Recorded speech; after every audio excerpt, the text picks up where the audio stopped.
سلام دوستای عزیز، وقت شما بخیر. امیدوارم کجای که هستین جور و صحت و سلامت باشین. دوستا خوش آمدین به یک انرژی خوانی دیگه از کارتای تاروت. امروز میخوایم بفهمیم که پیام کائنات بر شما چی است در این لحظه. البته باید بگویم که من با گوشی با کامری تلفن ویدیو ثبت میکنم، با او خاطر مجبور شدم که کارتا رو اول بچینم بعد از تفسیر کنم و کارتا کاملا برخورده و او کارتایی که از بین دیگ برآمدن من او را بر شما به تفسیر میگیرم. کارت اول ما کارت نوشمشیر است یا ناین اف سورد و ادامهش کارت نوی جام و کارت پشت دسته کارت 5 شمشیر و در ردیف پایین کارت نوشمشیر دوباره تکرار آمده، کارت دلورس یا کارت عاشقان به ادامهش و در آخرم کارت زیبای امپرس داریم به عنوان کارت آخری. امروز پیام کائنات خیلی عمیق است، پر از نشانه، پر از درس. میایم از کارت اول شروع میکنیم. کارت نوی شمشیر. کارت نوی شمشیر درگیری ذهنی عمیق نشان میده، بیقراری شبانه.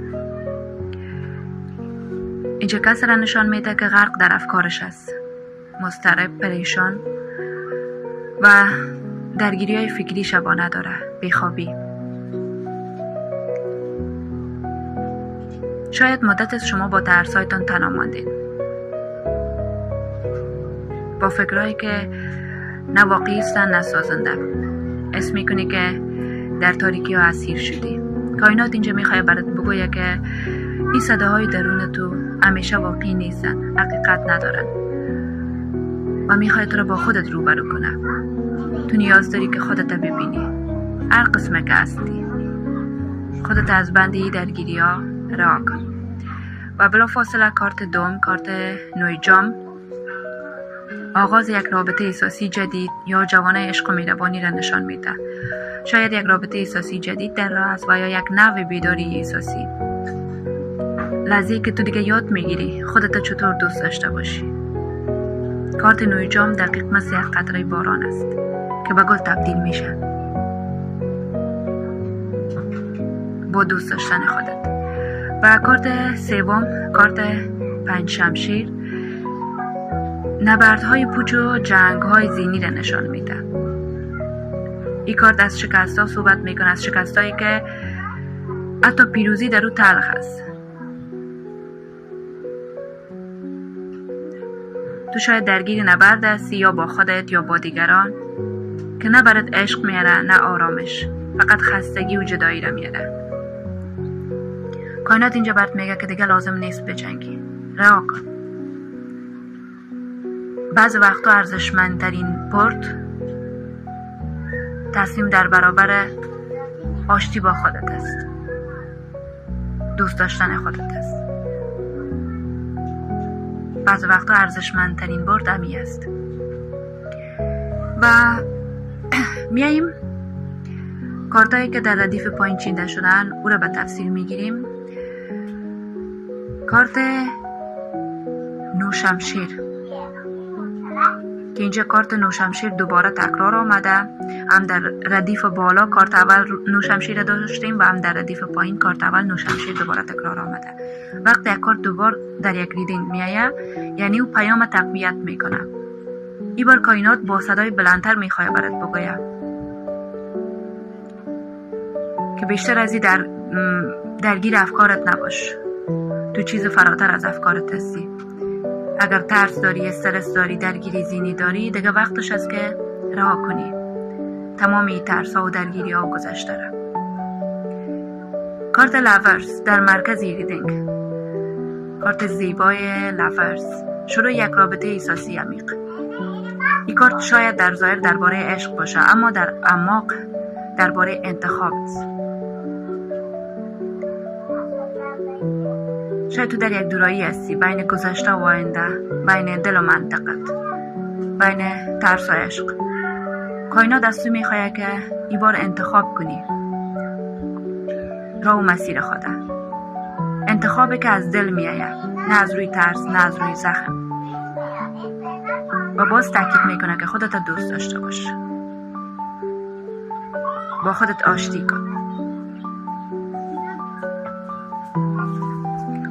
اگر انتخاب اشتباهی داشتی، اگر احساس گناه میکنی، هرچی،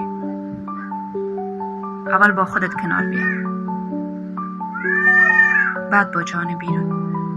و کارت زیبای همپرس ببینید چقدر تصویر قشنگ داره.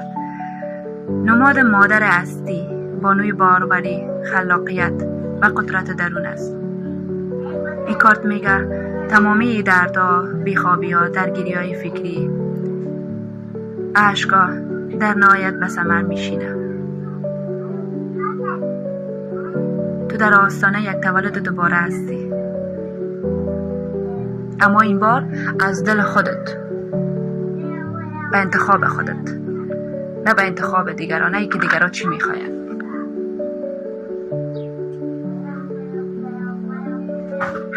اگر بخوایم که تمام کارها را جمع بندی کنیم، اگر شما نیتتان یا درگیریتان در مورد کار بوده باشه یا روابط احساسی، روابط خانوادگی، هر چیزه،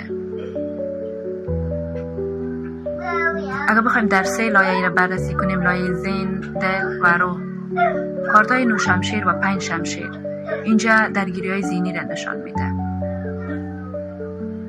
تو درگیر ترس‌های دستی، احساس گناه، قضاوت که تمامش حتی از تو نیستن، شاید از دنیای بیرون است. پیام کائنات اینجا برای تویی است که تو نباید زندانی ذهنت باشی. خودت رها کن از بند تمامی درگیری ها. اگر در یک رابطه هستی که دلگیری است یا فاصله پنهانی که ذهنت را آزار میده، ولی گفته نمیتونی، یا اضطراب مالی داری که ممکن است ذهنت را درگیر کرده باشه، و کارتایی که اینجا به عنوان یک نور امید آمده، کارت نوی جام و کارت دلاورز، مثل یک فرصت دوباره، یک شروع پر از آرامش بعد از تمامی او درگیری ها. این بار جهان میخواه با عشق به تو پاسخ بده و برات میگه تو آماده هستی برای یک بیداری احساسی، برای بخشش، برای باز کردن قلبت به عشق، عشق به زندگی، عشق به خودت.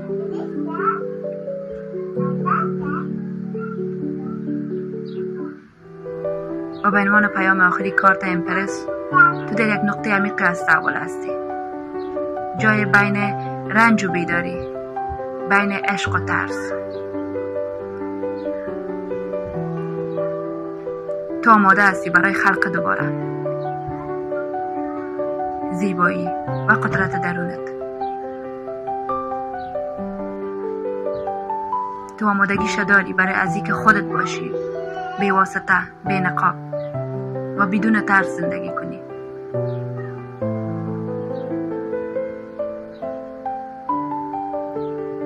انرژی های برتر و پیام کائنات برای تو در آخری است که انتخاب با خودت است.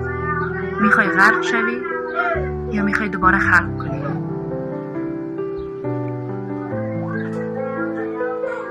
و جهان خود با عشق رقم بزنی، با عشق به خودت، با انتخابای خودت.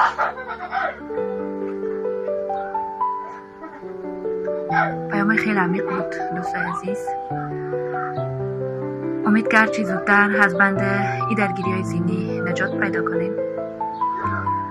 و در آخر از شما خواهش میکنم که این ویدیوهای اول این کانال است، اول دومش امکان داره که کم کاستی ها باشه، امکاناتم کمتر است و من با اندکترین امکانات میخوایم یک خلق جدید داشته باشم و در آینده انشالله بهتر و بهتر خواهد شد. و از شما خواهش میکنم که لطفاً این کانال رو سابسکرایب کنین تا از انرژی خانی های بعدی با خبر شوین. تشکر یک جان از اینکه گوش کردین. نور عشق همیشه در رایتون جاری باشه تا انرژی خانی بعدی. خدا نگهدار. وقت شما بخیر.